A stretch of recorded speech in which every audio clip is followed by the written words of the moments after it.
Hey guys, what's up? It's Andrew or Nobody FN.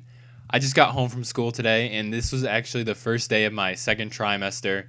So I have a whole bunch of new classes and stuff. There's 3 trimesters per school year, and this is the beginning of my new one. I got some new classes, and I walked into one of my classes, and I look over, and there's a guy in a SOAR sweatshirt, which I thought was really crazy. It was like, holy cow! Like I'm not the only person in this world. I mean, I do have a couple of IRL friends, or friends in real life, or whatever you want to call them, that do this whole YouTube thing, but this guy was some random guy that I've never seen before, and I almost wanted to say something to him, but he was sitting across the room, so I really couldn't do it without having to approach him. There wasn't really a good time to. But today what I'm going to be talking about is the Xbox One. I got that on Black Friday. It was actually not crowded at all where I went to, and it's $500 if you didn't know, so it's definitely expensive. I'm not really sure what the price conversion is for you people that are overseas, but it's $500. And it's definitely expensive, but honestly, I think it's worth it. And I usually am not too big of a sucker for these videos. I don't make these videos often where I talk about something that's I feel like I hate to categorize these type of videos, but almost like a T Martin video, I guess you could say. But I'm just going to tell you guys what I think about the Xbox One and if it's really worth it for you guys to get. Because I can't remember exactly who it was. I was talking to someone in the FN chat, and they're like, yeah, do a commentary about it. So I'm doing this commentary for you.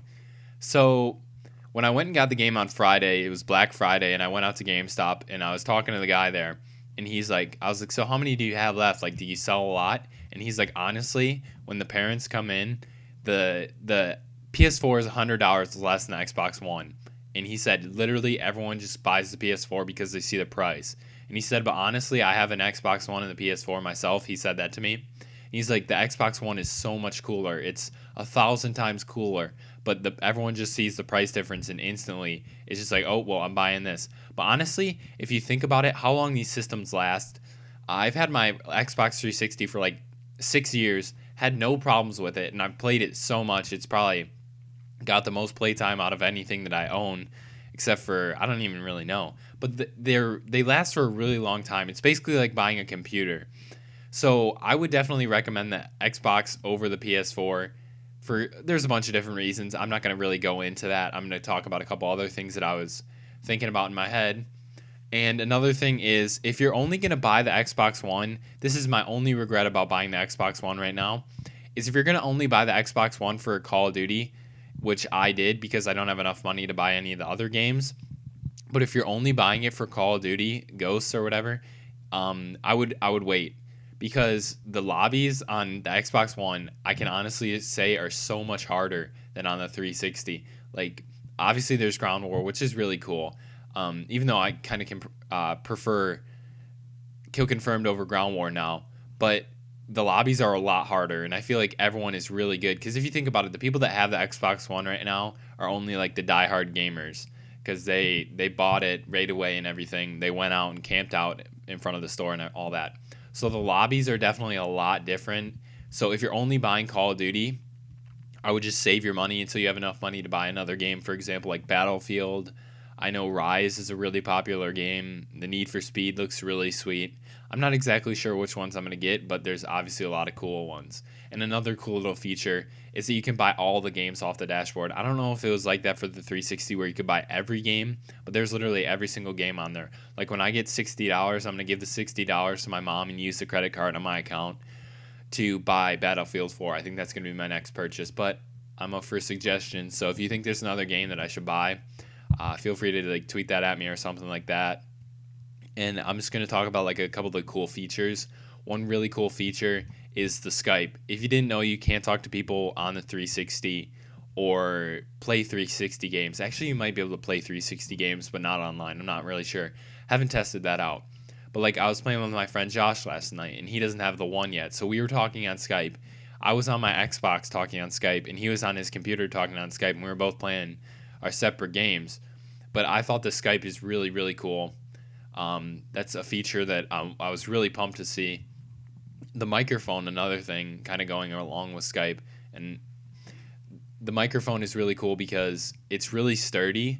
And with their old original Xbox mic, if you realized you had to talk really loud for it to register your voice and pick it up, but the Turtle Beaches, you can notice the difference between those two. but these ones are like the Turtle Beaches in the sense that they pick up the voice really, really well. So the mic's really good. The dashboard is absolutely awesome. It's like kind of like Windows 8. And like if you're playing a game of Call of Duty, you literally hit the center button, you're right on the dashboard, you're swapping around, you can talk on Skype, you can do anything. The multitasking is just ridiculously good. The controller is really well built. The triggers and the bumpers are awesome. They're really ergonomically correct, I guess you could say. Or they really thought about the ergonomics when they were doing that. So the controller's awesome.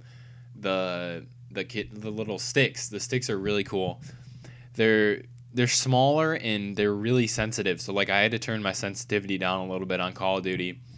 But they seem really well made. And I remember with like the old Xbox ones, you'd have it where like it would get pushed forward and you'd have to pull it out, and like your character would move when you're not touching your controller.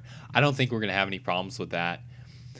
And then what was the last thing I was gonna talk about? I think that was about it. Yeah. So I would definitely convince you guys, or I would definitely suggest, not convince, I would definitely suggest you guys get the Xbox One, but don't only get it for Call of Duty, because if you're only going to get it for Call of Duty right now, I would just stay with the 360. And yeah, that's basically all I can think about. One last thing I just thought about. The sound. The 360 was pretty loud. The fans were pretty loud, but this bad boy is silent. You cannot even tell if it's on with the Xbox One. And one last thing is I look over at my Xbox One. It is really, really big. So one of the problems I had with that was I have this little desk thing where my 360 was. It's a little cubby hole. And my Xbox One would not even fit on there. I have a whole little separate, like, I guess you could say, like, nightstand next to my TV that I have to set my Xbox One on because this thing is so big. But I think that's pretty much finishing up this video. So I hope you guys enjoyed this video. I hope you learned some information about the Xbox One. I hope you guys get the Xbox One. And if you get it, feel free to add me. My gamer tag is NBDY space FN. I'll play with you guys. I'll talk to you guys. I don't even know how to start a party on that game, but I'll try and talk to you guys. So I'm trying to think. That's about all that I have for you guys. I apologize for having a quote-unquote Team Martin sort of video, but I thought this was necessary. So hope you guys have a good day. Feel free to like the video if you enjoyed. Feel free to subscribe if you've yet to, and I seem like a cool guy. So yeah, guys, have an awesome day. I said that like 3 times. Probably shouldn't say that anymore. So I'll talk to you guys later. Peace out.